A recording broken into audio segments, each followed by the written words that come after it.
Uh-huh, yeah, you said it again. There it goes. That's 2 lifetimes, which are now cursed by this. It's an explosive laugh that comes from nowhere. Oh, I get it. It's just the mental association is causing parts of my endocrine system to shut down.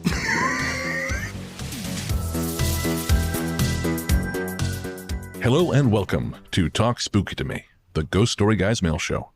I'm Brennan Storr. I'm Paul Bestel. And this is our opportunity to hear from you, our audience. Paul Bestel, my friend, how you doing?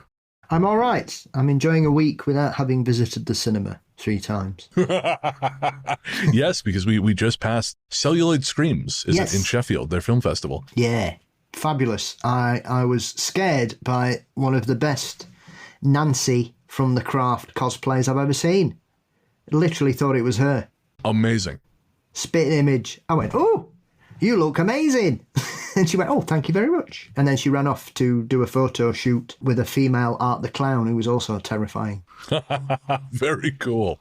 But it was great fun, yeah. We saw Return of the Living Dead and then American Werewolf in London. Bumped into our listener Fiona, but I missed her performance because she was part of the Cryptid Queen's drag dance act. Oh, of course. Which we were not allowed to enter as we did not have the valid ticket. Boo. But me and my mate absolutely loved it and we'll be getting the full passes next year. Very cool. Well, speaking of film festivals, that's where I've been spending most of this last week. I've been a volunteer bartender at the Forest City Film Festival here in London. And it's been really good for me. You know, I spend way too much time kind of up in my own head working by myself. So it's been great to be out with people, meeting a lot of very cool people. And I may have picked up a piece of knowledge that could be vital for me going forward. One of the young folks I worked with is a young guy named Milo, very cool guy. And he, like you and me, is autistic. Mm-hmm. And I was talking about how I'm trying to use my phone less because it truly is a problem. I'm on my phone way too much and I'm not doing anything. It's just a compulsive behavior. And he said he has what he called an infinity cube. It's essentially a fidget toy. And he said, you should try it. So I did. I bought one. And damned if it wasn't right, man. It's loud as hell, so I won't play with it here on air because that would be murder on people's ears. But when I'm sitting on the couch, if I want to watch a movie, fiddle with that thing instead of having my phone near me, works like a damn. I went to go see Guillermo del Toro's Frankenstein, which is amazing, by the way. And 2 hours and 40 minutes flew by as I sat there very quietly, fiddling with my infinity cube, which is not a metaphor, I promise. Was it any good? Frankenstein? Oh, it's incredible. Good. And I encourage folks to, I think it'll be out of theaters by the time this comes out, but it'll be out on Netflix, so everyone can watch it there. How were Mia Goth's eyebrows? Exactly what you would expect. Everyone is great in Frankenstein, but Mia Goth is, she's always great. I hope to hell I never meet her in person, because I feel like that's one of those don't meet your, artists you respect kind of thing. Yeah, I'm like that with Garth Brooks. Yeah, you hope you never meet him in a dark alley or a low place. If I meet him, it's too late. He's the new Gary Ridgway. We have a great comment. I have to see if I can find it. I don't have it ready for this episode, but we had someone comment on a recent show with a Garth Brooks theory, which I thought was eerily plausible. My favourite comment on that clip I sent you of him flying around was somebody had put under the original post, why is he doing that? He hasn't got any songs that call for that kind of behaviour. He can only do song-related things. He can hang out with friends in low places. He can listen to thunder rolling. He can paint the red strokes. That's it. Yeah, I saw you two come out of a giant lemon. It doesn't mean they were promoting healthy eating, does it? Oh, here we go. It's Renpet on YouTube, Renpet516. They say, what if Chris Gaines has the alternate personality that is a serial killer? He was trying to warn us. Renpet, change your address, man. Move, because he's coming. While you take a moment to pack up all your things as quickly as you can, we are going to read some listener mail. Our courteous and efficient staff is on call 24 hours a day to serve all your supernatural elimination needs. We're ready to believe you. Anonymous writes, please keep me anonymous if you read this out, but I live in Jerry Butler's hometown. If half the stories are true, he slept with 60% of the local females at one time or another. I hope not at the same time. Goodness. I've also made him a massive coronation baguette, but he held off on the cake. However, he drinks his coffee as weak as a baby's piss. Not very manly. And of course, this all started back when I was talking about having seen Den of Thieves 2, because I think that donut-eating, greasy meat paw Jerry Butler is the real Jerry Butler. And a few folks have written in to say, yeah, this is the truth. You also said that Plane was the best film you'd seen last year. Hey, it's just a plain and simple truth. I still cannot believe the noise that came out of me when I saw the name of that film in the cinema. Hey man, when you've got a great title, you just run with it. You don't have to dress it up. Plain. I've never ejaculated more in my life. That is going to live in my mind for a very long time. What, ejaculate? Yeah, you said it again. There it goes. That's 2 lifetimes, which are now cursed by this. It's an explosive laugh that comes from nowhere. Oh, I get it. It's just the mental association is causing parts of my endocrine system to shut down.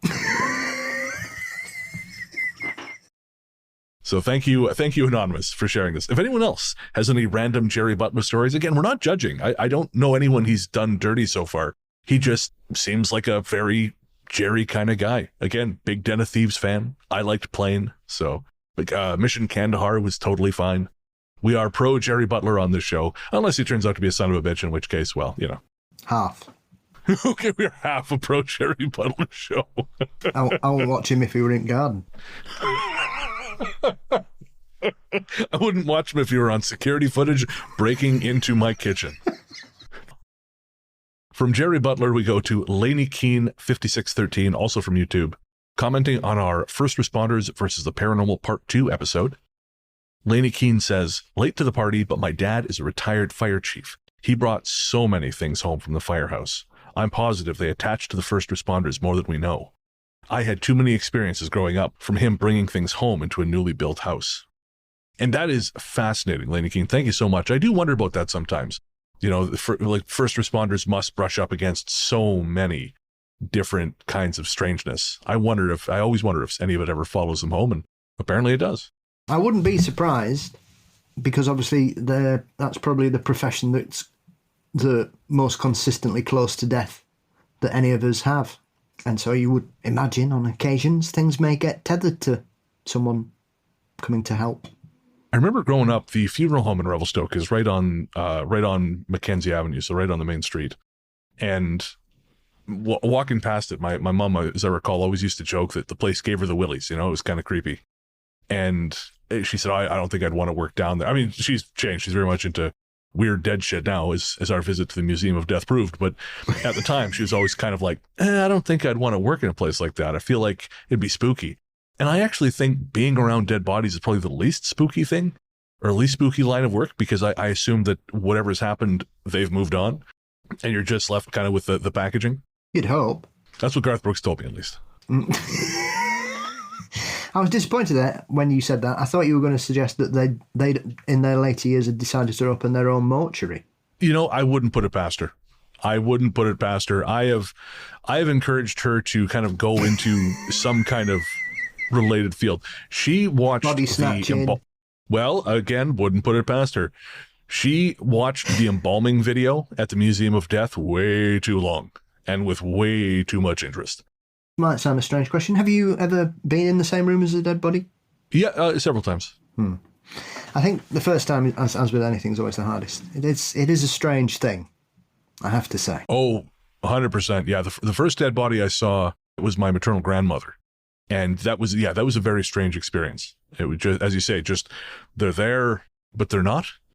I guess it's probably better, honestly, to see them like that, so you can kind of have that moment of, okay, like sort of finality, I guess. I don't know. I know we've talked quite a bit recently about sort of accepting death and being able to handle death. And I know when I was younger, I used to think, I don't know if I needed that experience, but the older I get, I kind of think maybe I did. Yes, I think so. Without wishing to sound like it's a cliche, it certainly is character building, if nothing else. Yeah, this is true. Boy, what a shit show that was. Who is okay, this might be a loaded question, asking Paul Vestal. What was the first dead body you saw? That was my maternal grandmother as well. Oh, okay. I was sort of expecting something along the lines of like a homeless man took us down the train tracks and showed us one.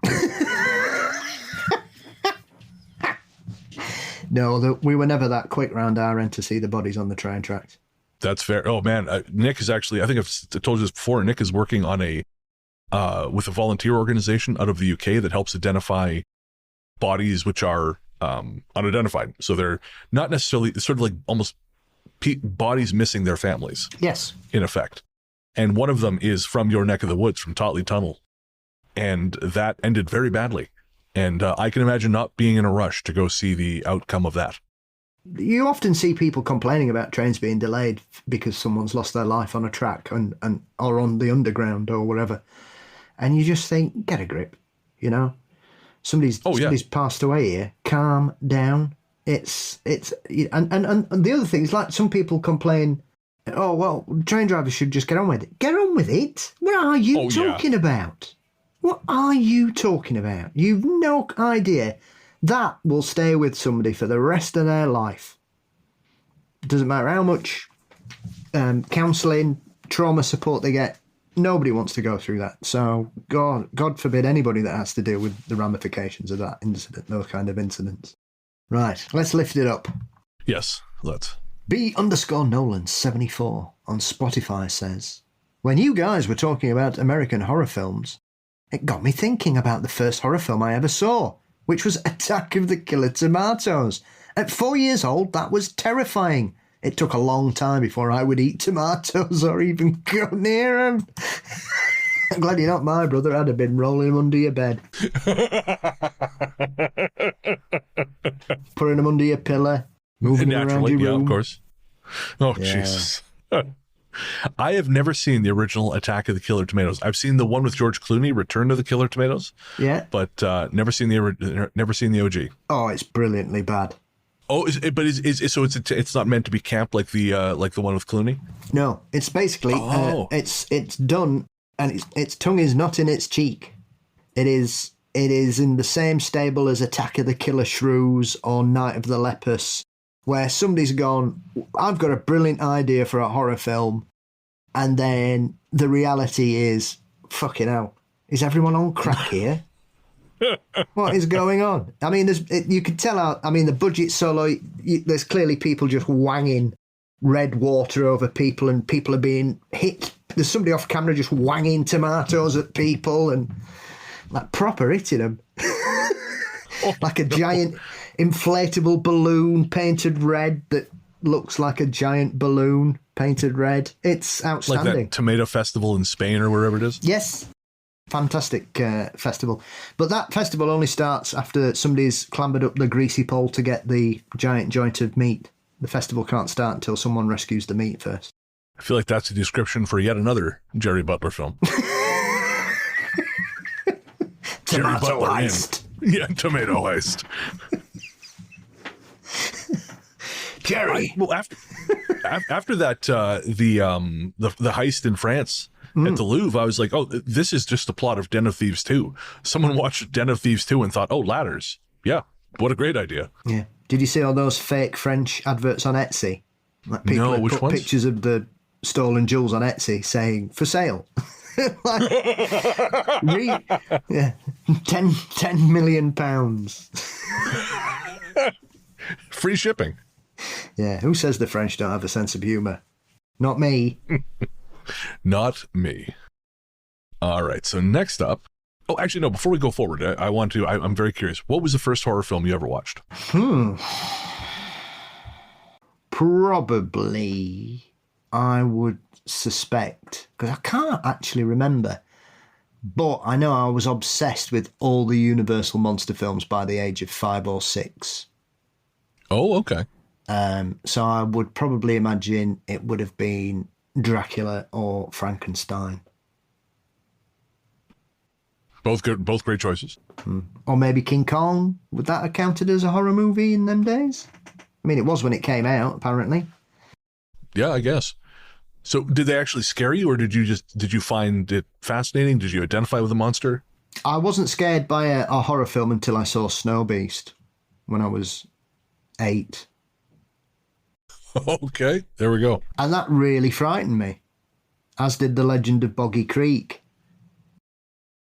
That has some creepy moments. And then I wasn't scared again until I saw the first Evil Dead and Poltergeist. Oh, okay. But everything else I was pretty much fine with. None of my cousins could read my books, so all my cousins were older than me.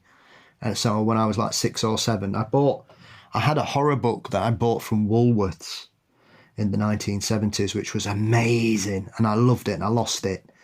And then I got it about 5 years ago by a guy called Alan Frank, and it was just like a book talking about horror films, but it had some brilliant pictures of Dr. Phibes in it, which is what always stayed with me. None of my cousins were allowed to look at my horror books, even though they were all like 5 or 6 years older than me, because it'd give them bad dreams, whereas I just thought it was great. Bad dreams have me. Probably why my cousin made me read The Rats when I was 9 and shit me up for a week. Think you're tough, are you little bastard here? Yeah, he weren't laughing day after when my brother had wet alt bed and he'd been laid in it all night and I hadn't. Hard lines, John.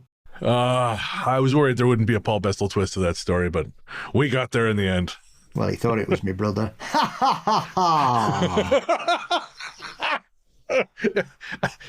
Anyways, I was going to ask a question about statute of limitations, but I'll stop. I did this at work the other day when I was working the concession, because the guy came up after the movie to buy some candy bars just because he wanted to stay awake. And somehow I made a joke about you only live once, and he said, well, yeah, it's because of stuff like this. Of course, that doesn't make sense, right? Like, you're going to die whether or not you eat a chocolate bar. So I tried to make a joke about the karmic debt of chocolate causing him to lose a cycle of samsara. And that's when I realized, nope, you've gone too deep. Just sell the man the fucking chocolate bars. The guy said, what? I said, don't worry about it, man. I'm punchy. It's late. I've been here for a while. What the fuck do they put in your chocolate bars if they don't keep people awake? I Did you not mean cocaine? Paul, you're killing chocolate bars. Wink, Cocoa. I need something cocoa-based. Is that what he's thinking of?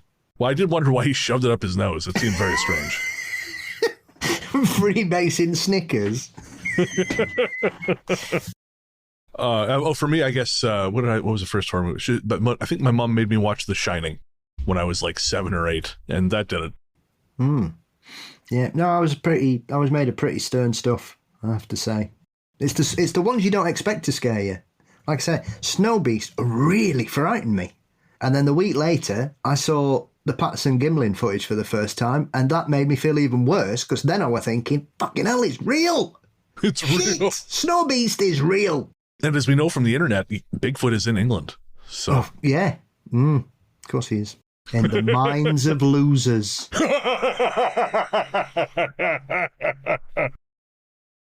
Joel says, hey guys, hope you're both well. I thought I would share my experience at the age of 5 when my family moved from Buckinghamshire to an old cottage just outside Cardiff in the late 70s.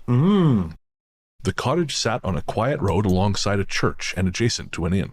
It was small, but had a large plot of land to the rear with a small outhouse, complete with the original outside toilet. It had 3 bedrooms, and mine was the smallest, with my brother and sister in the middle-sized room. My parents slept in the master bedroom next to mine. I never slept particularly well as a child, and still don't as an adult. My brain has never really been great at shutting down during the hours of darkness, and tends to be hypervigilant.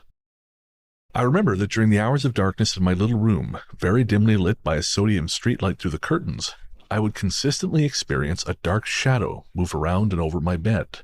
I remember this being extremely distressing, as I did not understand what the presence was or why it was in my room.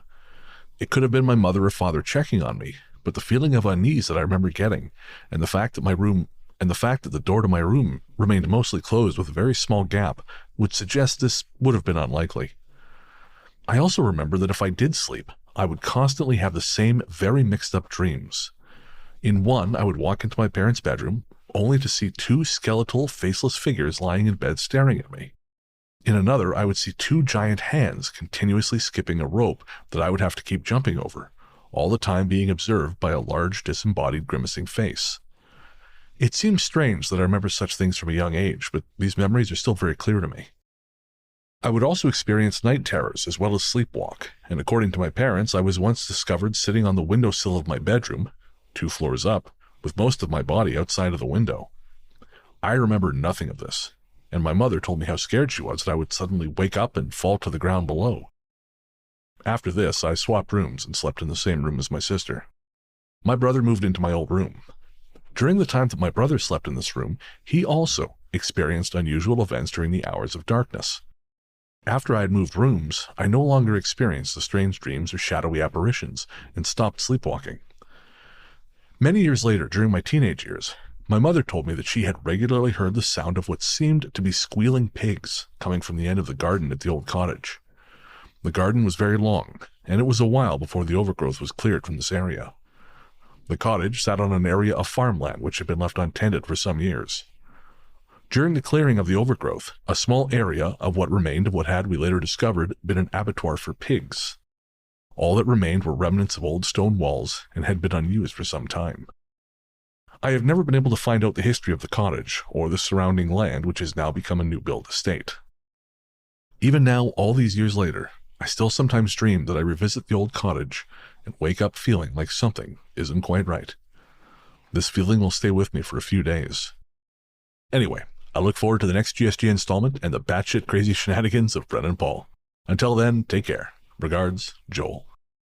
Well, Joel, it's great to hear from you. I don't think we've seen you in the live show for a little while, so it's, nice to hear from you. That sounds pretty goddamn awful. If there's one sound that can make a person's blood run cold, it's the sound of squealing pigs. It's an awful sound. Oh, yeah. Having grown up surrounded by pig farms. Really? Mm-hmm. Oh, this explains a lot. Hey, I'm not one of the Picton family. Okay, well, that went places. I was just thinking generally being surrounded by murder and bloodshed, but also, you're definitely not a serial killer. Please don't come to Canada. Garth Brooks. Yeah, one of my friends, Dan, his house was next to a pig farm. Jesus. Which was a great laugh in summer. Oh, God, of course. Hot day, can't beat it. Where should we go? Anywhere from here. Anywhere outside the radius of pig shit cloud. Let's go play on the coal pit. It's a lot better for us. Yeah, probably, yeah. Yeah, it's an awful, terrible. I mean, we used to have people who kept pigs in allotments. And so, kids would just be tossers and throw bricks at them and stuff. Jesus Christ. Well, they used to until one got out and bit somebody, and then they didn't do that anymore, and that was hilarious. Because that's... We stand that pig. We do. I didn't blame it. I'd have bitten more of them. Go for it. It was a big old pig and all. That's very creepy. I think, especially with places like, I'd love to, like Joel says, he's tried to do a bit of digging. I'd love to know more, because essentially one of the things I think often gets overlooked is that if you live on an old farmstead or something, with the greatest of respect, keeping cattle for anything other than meat is a fairly modern thing. And so, unfortunately, I would imagine that most of the pigs that were there were used for food, and that's probably what his mum could hear, sadly. Oh, yeah, he did say abattoir, so that makes sense. Why wouldn't the spirits of animals still be there as well, as we've discussed many a times? I would not be surprised if there are things like that in regards to cows, sheep, pigs, that you might be able to occasionally come across the terrifying noises of such animals in distress, which, like I say, there isn't a noise you'd like to hear at any time of the day or night. I wonder, too, about things being drawn to sites of collective suffering. If there's something to that. Because I know, as someone who eats meat, I'm certainly not in any position to point fingers about, the humanity of X, Y, or Z. But at the same time, I just wonder if that has an impact on a place and a people. Just a constant, a sort of a disassembly line, I guess you'd say, or like a factory for the murder of animals. Again, I understand that I eat meat. This is where it comes from. I'm not exempting myself from this. But I do wonder if that affects people long term. I'm curious to know if there's any studies on stuff like that. Like if long term working in a slaughterhouse. Certainly horrific videos have come out of slaughterhouses showing the way people have treated animals. Because I think, even if you're going to kill something, there's a way to do it with a quiet dignity. Yeah. But the savagery I've seen in some of these videos is disgusting. The way they beat it just, I'm not going to get, it's gross. Yes. It's very upsetting. It is. But I do wonder if that makes an impact on a place and a people. I think so.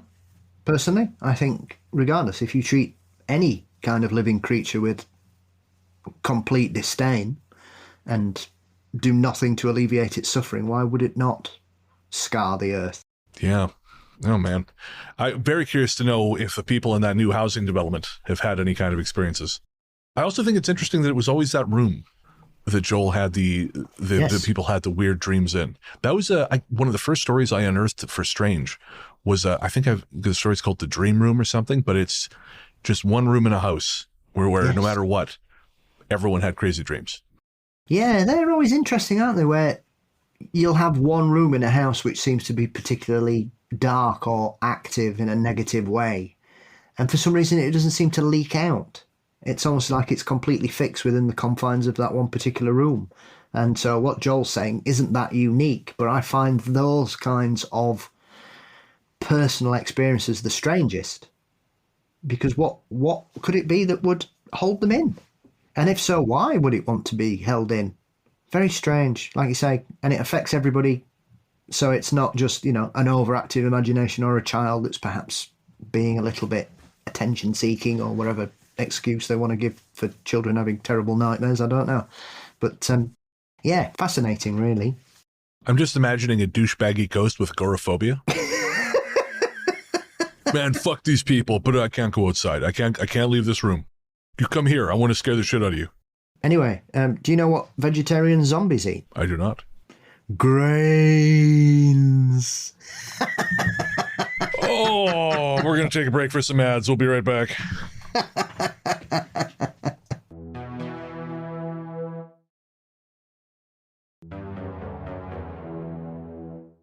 Our next experience is from Casey. And Casey writes, "Okay, so here's my possible cryptid story. This happened when I was about 12 or 13, so it was in the mid-90s. My mum, her sister and their partners decided to go up to the local and left us kids tucked up in the lounge camping out. The younger ones were already asleep on the couches, and my cousin and I, the oldest, were the last two awake and were told that no one was to leave the lounge and under no circumstances were we to open the French doors leading out onto the back garden where the pool is. My aunt even pushed the coffee table up against the doors, which I only latched from the inside. They closed the lounge door off from the rest of the house, told us to go to sleep, and off they went. I had a mattress on the floor and at some point woke up to find two glowing eyes staring at me. These were large yellow eyes, oval-shaped and slanted. Think typical alien, but very bright glowing yellow. It was small and partially hidden behind a pot plant, so it was roughly about 2 feet tall, in the corner next to the French doors. I could only see its head, shoulder and arm, which looked as though they were wrapped around the pant pot. It was shiny black, and its hand ended in sharp-looking fingers. It smiled at me with a too wide grin filled with small pointy teeth. Now, you would think that this would be absolutely terrifying, but for some reason I wasn't scared at all. By this point, I'm sitting up to get a better idea of what I'm looking at, and then it smiles at me. I just know everything is fine and out loud say, "Okay." I lay back down and went back to sleep. The next thing I know, I'm being woken up by panicked, angry adults. My aunt is shouting at me because the French doors are open, with the coffee table no longer blocking the way. Apparently, when they pulled into the driveway, they saw something or someone crouching in front of the garage doors. They pulled the car right up to the doors, hoping to pin the person in there, but when they jumped out of the car, there was nobody there.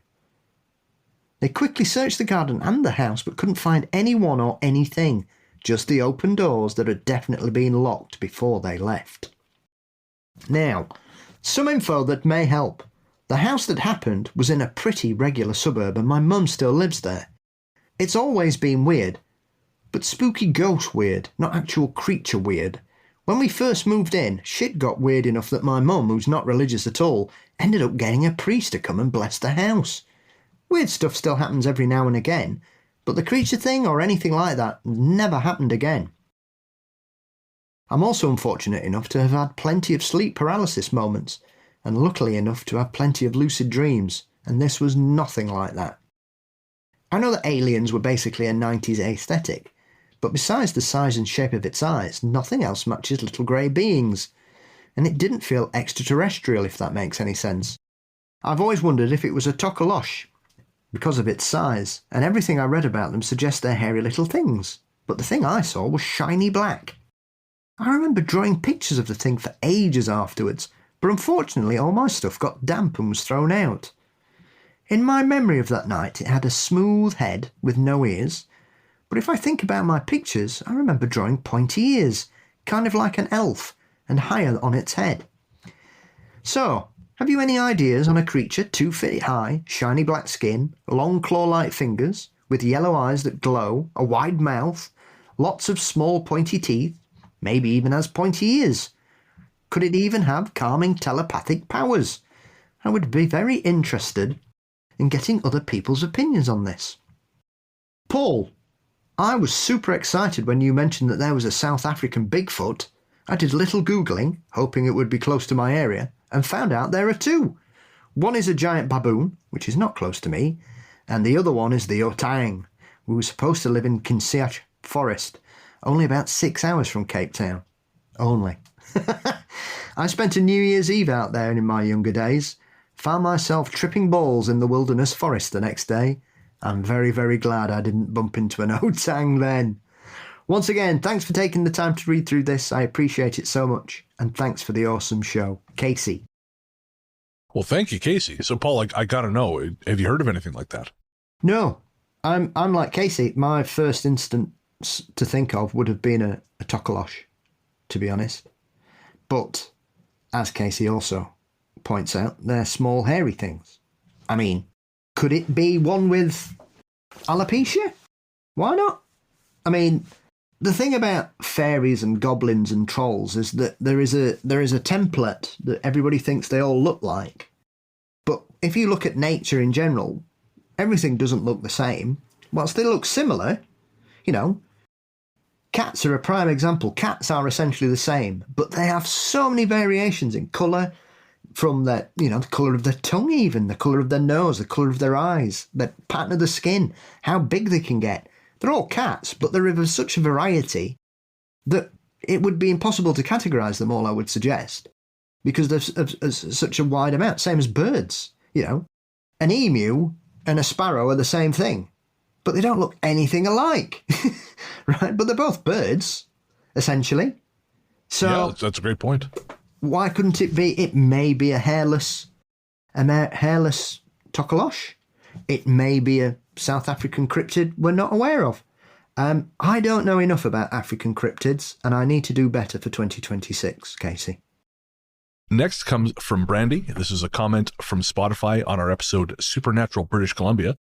Brandy says, "For the sake of my mental health, I'm going to assume the knocking heard outside that Chinese spaceship was just good old metal contracting and expanding, and then never think about it ever again. Just goes to show you really don't need an elaborate setup to scare the shit out of people." Yes, it's always reassuring to create a solution to something we don't understand. Works for me. What was it? There's that one short story. Is this an old, sort of from the 40s, I think? It always gets summarized as the world's shortest horror story. Yeah. The last man on Earth sat alone in a room. There was a knock at the door. And I think it was, Knock by Frederick Brown. Who goes there? Who goes there, indeed. What's the other one, which is essentially what Alien ripped off and everybody forgets about it, where they send that team of astronauts to Mars and they come back and they don't realise that there's a monster on the rocket on the way back, and it kills everybody apart from one guy. Oh, I don't know. What's it called? It's like 1950. Basically, it is Alien. It's quite clever because the film starts with a court case where the only survivor is essentially being charged with murder of all his colleagues. And so the film, he starts giving his evidence, and then we go to Mars to find out what's happened to these people. It was partially inspired by It, The Terror from Beyond Space, but that was a 1958 film. That's it.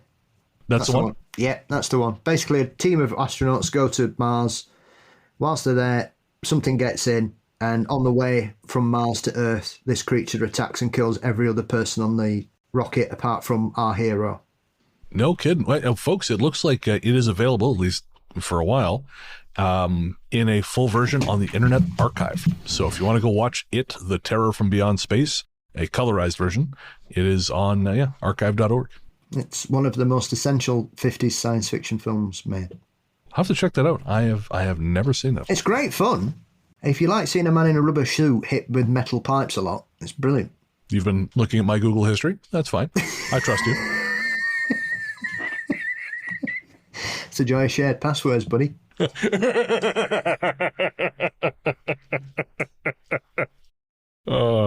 So thank you, Brandy. We will together engage in this shared delusion.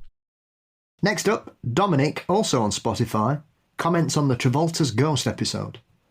And Dominic says, "It's horrible when you're concerned for someone who might have moved on, but then you're too scared to Google it. Missed calls from unknown numbers, wondering if you've missed the boat. I need to look up my friend now, though, to make sure it's the news I've been fearing for years." It's always a tough one, that.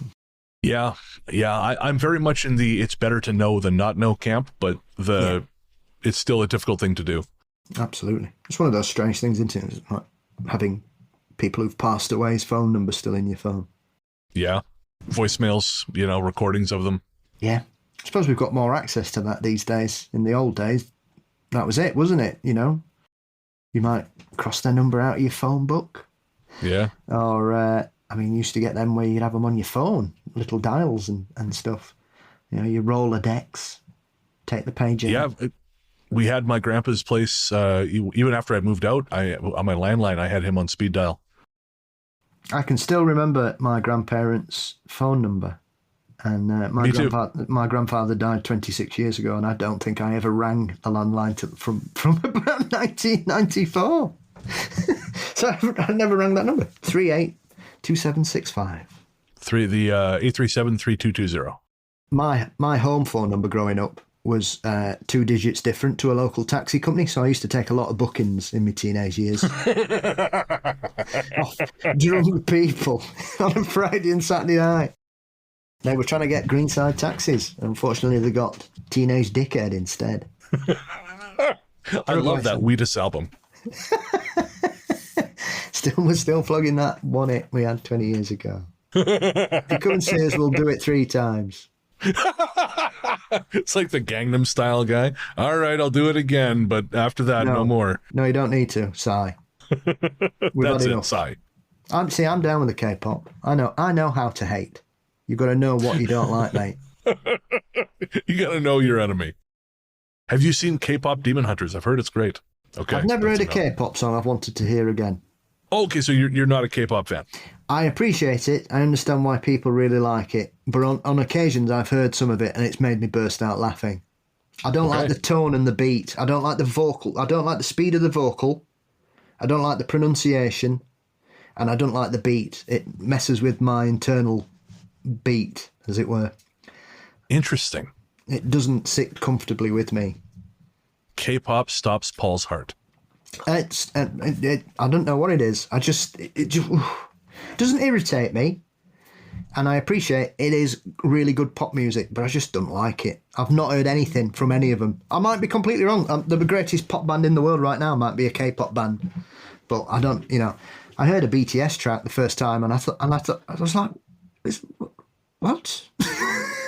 And I started laughing halfway through. It's like, what? This is number 1? What?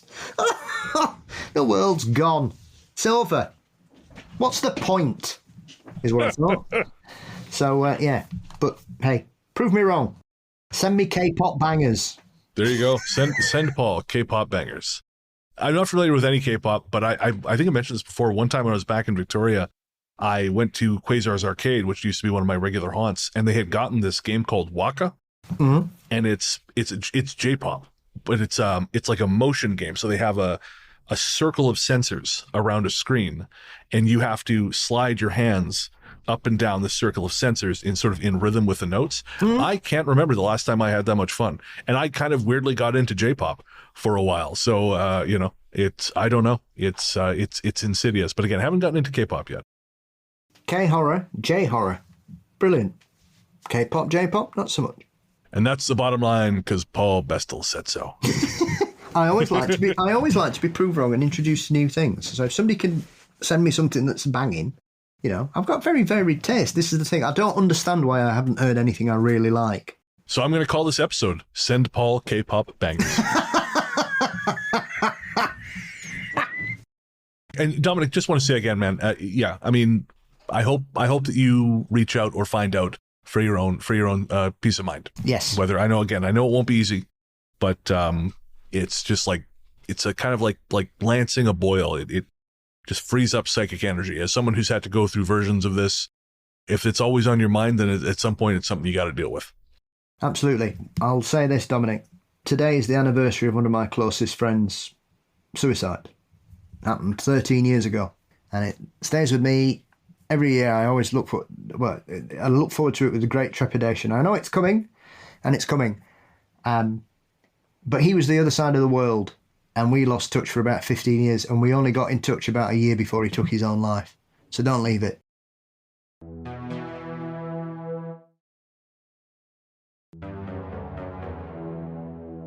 All right. Well, we have one last message. This one comes from Dana. Dana says, "Take this with a giant grain of salt. I certainly do. I had a brain tumor. It didn't cause hallucinations. It was on the executive function part of my brain and caused bilateral seizures and functional disability.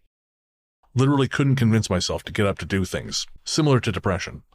I digress. I was going into surgery and under anesthesia. There's the grain of salt we need. I knew the risks, memory loss and/or death. A nurse who called herself June held my hand as we wheeled into the OR, and she told me, 'Your kids still need you. You have to come back to them.' When I woke up in recovery, she was still holding my hand and said, 'Welcome back. I'll go tell them you're awake.' And she left. None of the doctors or nurses who came in after knew who I was talking about when I asked for June, and the doctor said that no one had come to let him know I was awake, and they had been alerted by the sound of the monitoring equipment I was attached to. Again, I was under anesthesia for that experience, so it may be an hallucination, but it doesn't make it feel any less powerful to me. Dana." And Dana, that's really incredible. Thank you for sharing that. Amazing. What I would say is, for the defense of Dana, is why would your brain create a nurse called June? What's the relevance there? As you say, to give them not just a form, but a name and a personality. Yep. Yeah, it's a bit more than a hallucination. And usually hallucinations don't make sense, or they do things that just don't sit. And that's occasionally why you think, hang on, am I really seeing this? Is this really happening? Whereas this is someone who appears from nowhere when someone really needs that guidance and support at a very critical time in their life, and gives them messages of hope and support that's extremely specific. Seems a little bit more than a pep talk from your internal voice. Yeah, and to bolster that, Dana, a long time ago, I talked to a friend of my family who had a heart attack and I believe died on the table briefly. I'm not 100% on this, but I asked her, I said, "Do you have any memory of the surgery, of the heart attack?" And she said, "Honestly, no." She said, I remember, all I remember is she said, "I went back to a conversation I had with a friend of mine, and we'll say her name was Jeannie. And she said, I remember Jeannie telling me that you can't die before me because I need you. I can't live without you here. So you got to stay alive." And this friend of our family said, all I could think about, I just kept having that conversation with her. She was like, it was like only having it once, but at the same time having it many times. And she said, the only other thought I remember is, I can't die, Jeannie needs me. And that is an example of what I would expect someone under sort of, under psychological duress or even under anesthesia. Like that's the kind of sort of thing I would expect. I mean, the only time I've ever been under anesthesia myself was when I had my wisdom teeth out. And yeah, I briefly had an experience because my people are hard to kill and they had to dose me with the gas again. But because I had a dream of I was sitting in a chair in a dark room that a light opened above me and I started to float towards it.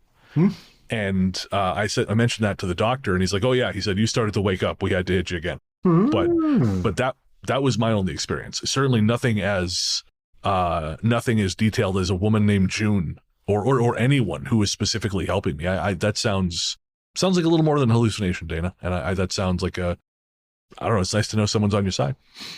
And I wouldn't be surprised to hear of more helpful ghosts in medical situations. Oh, sure. Yeah. I mean, I think we've covered some of them on the show. And in fact, we would love to do a healthcare episode again. So if anyone else out there has stories of haunting in healthcare, preferably positive stories, but it can be spooky stories too. Obviously, we do the whole spectrum here on the show, but we would love to hear from you. ghoststoryguys@gmail.com. Well, that's going to do it. We are off to do our patron live show, and you can join our patron live show by clicking the link in the show notes or by signing up at patreon.com/ghoststoryguys.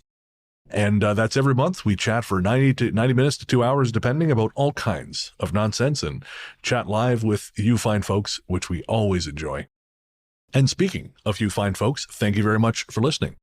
Thanks to everyone who sent emails, who left comments on YouTube or Spotify. Again, we get as many as we can into the show. We're actually still catching up with emails. So again, please keep sending messages. We love that. We read everything. Even if we don't reply, we read everything. We appreciate it. And we get as many as we can in to talk spooky to me. And of course, if you've got a longer ghost story, send that too. We'd love to feature that in one of our story shows.